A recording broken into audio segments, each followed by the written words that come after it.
Welcome to the Power of One. Today, we are going to have a conversation with Yvette Prophet, who unfortunately is suffering from cancer. We're going to speak with her, and we're going to speak to one of her sons who has been on this journey with his mother. Yvette also has two other sons. But we're going to speak to Mikey, and Mikey is going to offer support to those children out there who may be suffering because their parent has been diagnosed with cancer. Welcome to the show, Yvette and Michael. Hello. Hey, how are you? Good. Michael, let's start with you. How old are you? Just turned 35 in October. Okay. So, Michael, your mom has been diagnosed with cancer. And unfortunately, your mother right now has cancer from head to toe. When your mother was first diagnosed, how did that make you feel? Did you deal with it at that time? And are you dealing with it now? Do you have your moments? Walk the viewers through what you have been going through from when she was first diagnosed to present. When she was first diagnosed, she was actually living in North Carolina with me and my wife and the kids. So my thought process, all right, she first got diagnosed, and I know firsthand there's a lot of doctor's visits in and out, radiation, chemo. And at that time, my wife and I wasn't prepared to help her out. So our first thing was go back home to Philadelphia where there's family and friends there that could, you know, be that support that she needed around the clock, getting her back and forth to the doctors and be there for her when she had a tough time to radiation and chemo. So my first instinct was to get her around more family, just my wife and I down here in North Carolina. Okay. Was that a hard decision for you? Oh, absolutely. My mom wanted to leave Philadelphia. So at that time, my wife and I made a way for her to come live with us in North Carolina. And then, the cancer happened. So, that back transition back to Philadelphia was tough, not only for me, but for my wife and our kids as well. So with your mom being diagnosed, how did that affect you? Did it affect you going back and forth to work? Did it affect you in your daily life? With me, I try not to think about it. Okay. I know what's happening. I know what's there. You know what I mean? So my thing was, continue to go to work, support my family. And then, once all those things are done, now I can focus on my mom and her care and what's going on with her. So I always try to, focus on that stuff first. And then when it's time, I focus on my mom and her care and what's going on with her. But it was tough. It was tough to juggle, but I try to manage. Okay. So for me, I'm a mommy and a daddy's girl, but I'm a daddy's girl true to heart. And my daddy, your grandfather, is Yes. now going through major illness. Now, my dad had cancer twice. One time I didn't even know about it. They didn't even tell me about it because they thought it would affect me so bad mentally. So they did not tell me about it. The second time I knew about that time. The illness that he's going through right now has altered like the way he looks, and it's hard. My dad is my Superman. You hear me? Like when I'm in my dad's presence, life is all right. Nobody could bother me. Nobody can touch me. When I'm at his house, that's my comfort zone. Like I'm more relaxed at his house than I am at my house. Tell me, Mom, you're Superwoman. Mom is going to make everything okay. Like when you saw the physical changes to Mom, how did that affect you? It affected me a lot. My mom's always been a strong, independent woman. Like she raised three boys, so my mom always been strong no matter what. She had never let us see her tears. She had be strong, and then once that day is done, when she clock out from being mom, I don't know what she do, but more than likely she probably go in and have a moment. So seeing that transition from her losing her hair and going from having brown long hair to short hair to no hair. Now it's coming back. She got gray hair. So there's a change, so it's hard sometimes to look at my mom and see that, but her dealing with cancer for the time she has dealt with it, it comes to an acceptance. Like these are things that cancer, this is what happens, with cancer. But, I'm just blessed every day she wake up. You know what I mean? She wake up, we call, we text, and I know it's another day that she could fight. So, even with the outer appearances changing, I still know she's here. So I take, the wins with the losses. You know what I mean? Who's your support system? My wife, my mom, mainly my wife and the kids, and I can see them because they're a product of my mom. I'm a product of her, and my kids are a product from me that came down from her. So, just seeing that and looking at them every day, and I know every day is going to be okay. And my mom wake up and call, so I just like, okay, there's another day. There's another day she could fight. So we worry about that, the other stuff later. Are you the youngest of the three Yeah, babies? yes, I am. Youngest, but the oldest, like myself. Yeah. That tell me something about the day you told your boys of your Oh, first diagnosis, and then you've had many diagnoses after that. Did you make phone calls? Did you say, "Come on, we're going to go out to eat because I have something to tell you"? How did you break this news each time to your babies? so my first diagnosis, I was by myself. I came out the doctor's office and I screamed. I've never heard that sound come out my mouth. I screamed and I just called Michael first and I said, Mikey, come to where mommy is. And he said, Mom, what's wrong? And I said, they just diagnosed me with breast cancer. He said, I'm on my way. I was in the parking lot. And I think he called John, and they pulled up at the same time, and they both they were angry at first, but then they just held me. And they said, Mom, we got you. It's going to be okay. So you have three boys. I have three. Tell us about your sons. And I got to use that word sons because I always would see them as my little boys. I am blessed with the sons that God had gave me. My oldest son, I had him, I was a young mom, I was 16, and it didn't come with a handbook. I did the best I could. I always kept a roof over their head and clothes on their back and foods in their belly. So he grew up with me.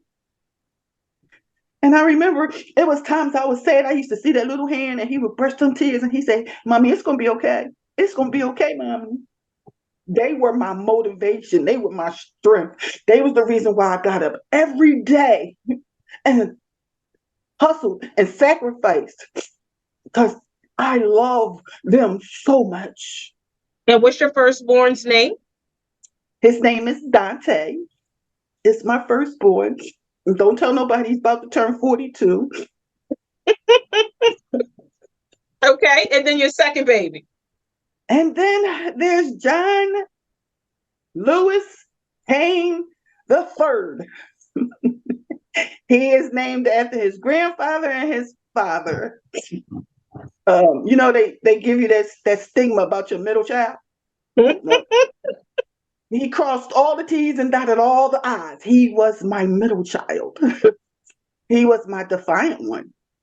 Mm-hmm. But just had so much love. Mm-hmm. He just wanted everybody to love him and he wanted to love everybody. All of my boys are like that. John doesn't take bad news well at all. Okay. That's not to say or dismiss how Michael feels. It's not to dismiss how Dante feels. It's just that John doesn't have good coping skills when it comes to things that go wrong. And of course, my cancer diagnosis. Me and Michael could talk about it. Mm-hmm. Me and John cannot. Me and Dante cannot. Okay. Now, Michael, have you spoken to your brothers about mom and like everything that has happened?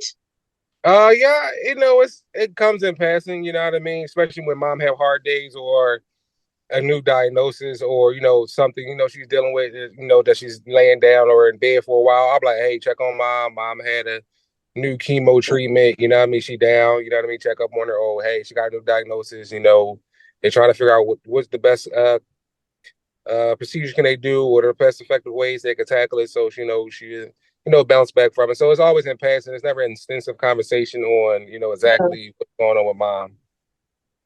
Now, are you in contact with doctors, your mommy's doctors? Like, do you know all the medicines that your mommy takes? No, not really. I don't know all the medicines per se. When she was down here, we just know it was chemo. Sometimes, get the radiation. Um, her daily stuff that she takes. I know about that stuff. You know what I mean? Because that's been pre cancer. So I know about like her daily stuff that she take, but not all the extensive medication that she's taking currently right now. Besides, the IV chemo and stuff like that. What And message do you have? I'm sorry. What message do you have for children of parents whose parents have been diagnosed? And what positive message do you have for them to help them get through every day? Even though there's a diagnosis of it, it's not the end of the world. It's not. So I take it as uh day by day. It's not the end of the world. So yeah, it's gonna be some ups, it's gonna be downs. You're gonna feel emotionally drained sometimes. You're gonna be happy, you're gonna be sad, for my mom. But at the end of the day, it's not the end of the world. It's just a diagnosis. So, you ride that wave, you ride those emotions, you ride everything until there's a cure, until it's fixed, or until anything else. But at the end of the day, don't live every day with in fear. And fear what if.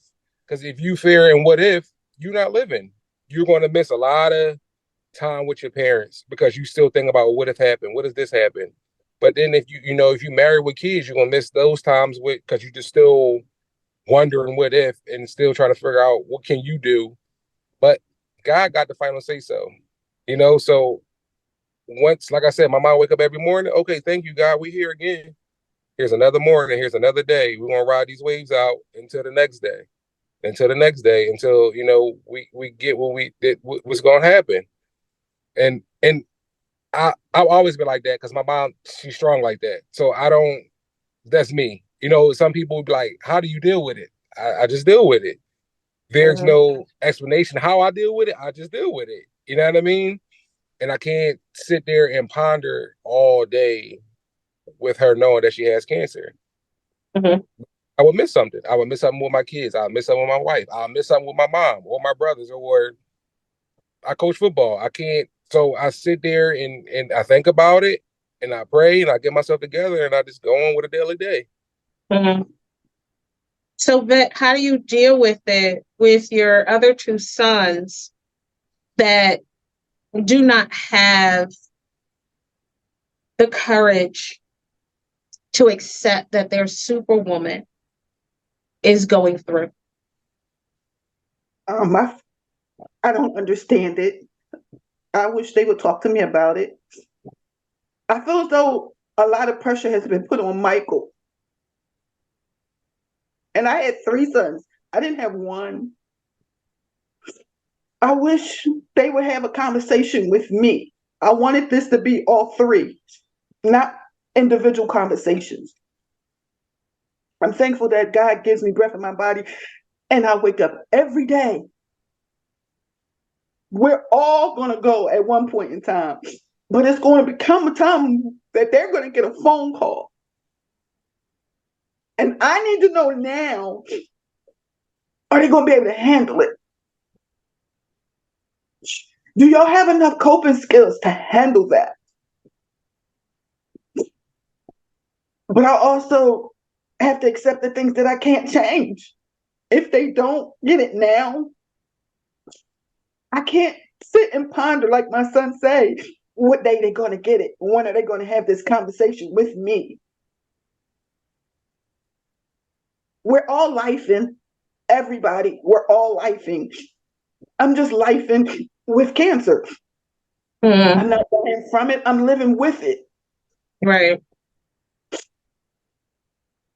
But So, what to message me, would you have for children who do not actually express how they feel to their parents who is living with cancer? have that conversation with your parent, with your parents. Have a conversation that will be uncomfortable, hard to talk about. Have it. You know, because with me, I can only speak for me, it hurts not to have or share conversations about my cancer diagnosis with my sons. I am now pulling on their strength. And when they don't talk to me about it, I feel dismissed. Like, oh, we know you got it, mommy, but we don't want to talk about it. We don't want to face it. I need them to face it. I need to hear, other than Michael, for them to say, I love my mom. She is not a cancer, but she has it. Mhm. I don't hear them say it. And they are dealing with it in their own way. I get it, because I'm dealing with it in mine. But please, if you have a parent that's been diagnosed, have a conversation. Talk to them. Ask them what they do at chemo. Where's your port, mom? How do you feel when you come out, mom? I know sometimes when I call my sons, I'm crying. That's hard to deal with because in their eyes, they see Superwoman. They do. But I don't feel like her right now. And I want to cry. Mhm. Mhm. I So often say that, like, the people don't check on strong people. And so I'm not even talking about cancer right now. You know what I mean? Even Mikey, this goes to you because you're the youngest but the oldest. Strong people don't get that call all the time. How you doing? What can I do for you? Or where you can just Mm-hmm. melt in somebody's arms and you know what I mean, let go and just release. And that hurts for strong people. I am that strong person. People are, oh, they'll be okay, they'll be fine. That's not the case. Right. Everybody needs to be loved on at times because we get tired, you know what I mean? So it is important that we love on one another, whether you're diagnosed with something or not, and people think that you're that strong person. You always need to just have, look, that baby girl moment or that baby boy moment where just let me get myself together because I'm just tired. I'm tired of being strong. Mikey, are you in therapy? I was in therapy. I think I got discharged from therapy maybe 4 months ago, maybe. Okay. Yeah. Yep. I was in therapy. Now, have you guys thought about doing therapy as a family? Not since when she got diagnosed with cancer. No. What me and my mom, like you said, we always talk, so we always open. You know what I mean? And I do. She called, she crying. Usually when she calls, she cries. She's in pain, or you know what I mean. So I understand it. And I let her cry.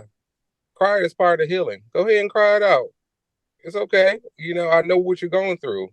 I may not physically, feel it, but I know you're going through something. But it's going to be okay. Have your moments. I just tell her all the time, have your moments. Just don't stay there. You sound just like John Payne Sr. Because whenever I would cry and I'd be like, look, Daddy, it's not. So I'll share this with you. So again, with my dad and his whole physical state being different now than what I'm used to. So one day I go over to his house and he's upstairs and I'm like, hey, Daddy, how are you? He's like, I'm fine. And he says, sweetheart, how are you today? And I just cried. So, with me working with victims and co-homicide survivors, it was this time where there was this mass shooting and I think 4 people died. And I just cried and cried. And I sat on his bed and he came over with his walker and he sat right on the bed next to me. And he put his arm around me.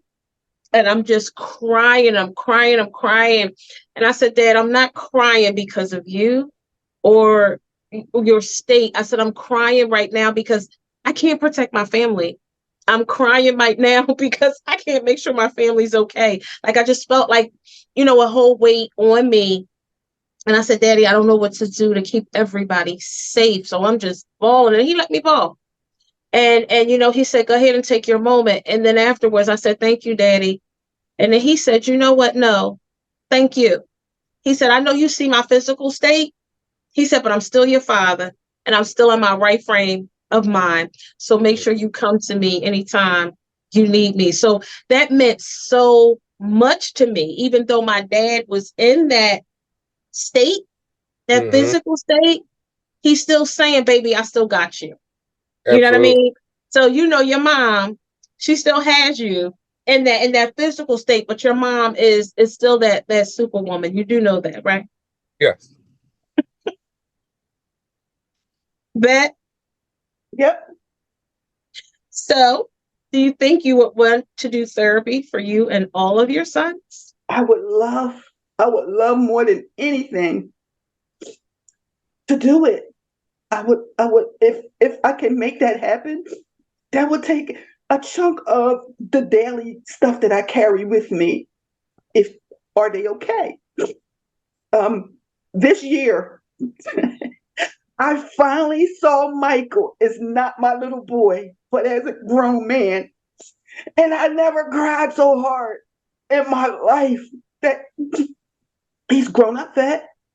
He does not need you to throw you on his back and pat him. He don't need me to feed him or clothe him. All he wants you to do is love him and talk to him. He doesn't need anything else from you. I've always been a caregiver, always wanted to take care. And my grown-up son finally emerged not too long ago. And I thank him. I thank him for being strong and brave when times he probably didn't want to be brave. So, Michael, I love you and I thank you for the man that you have become. And I'm proud. I'm so proud. Because guess what, y'all? I did that. I did that. You know I So love thank you. you, son. Yeah, you welcome. You know I love you. And here's the thing that we have to realize too. We have to meet people where they are. Sometimes we don't like it, and sometimes we don't want to accept it. But be open-minded that to where your other two babies are, grown Yeah. men, and you might have to be a little bit creative when you do this therapy session. Don't know how it's going to work, and don't know what the outcome will be, but be open-minded and be creative. And it might happen when you're least expected. You guys can come around and spend time for Christmas, and all your babies might be there at the same time. And that therapy session might not be a paid therapist listening to your problems. You know what I'm saying? That therapist session could probably come when y'all sitting around looking at Family Guy. And you know what I mean? It's your babies and you. And that might be the way that they express themselves. So it doesn't always have to be in a formal setting. So take advantage of whatever opportunity is going to come your way when you have all three of your babies in the same room with you. And it might not look like formal therapy, but it's going to be therapy for you and for them. I'm praying for all of you. Thank you so much for joining me today. Thank you, Melany. Thank you. Thank you so much for joining me today. Unfortunately, there are many people who are suffering with cancer, and it could be our family members. But I ask and I beg you to put your feelings on the back burner just for a little while, to love on that person and to speak to that person and to check on that person, because it's going to make a world of a difference for them. Remember, the power of one starts with you. Peace and love.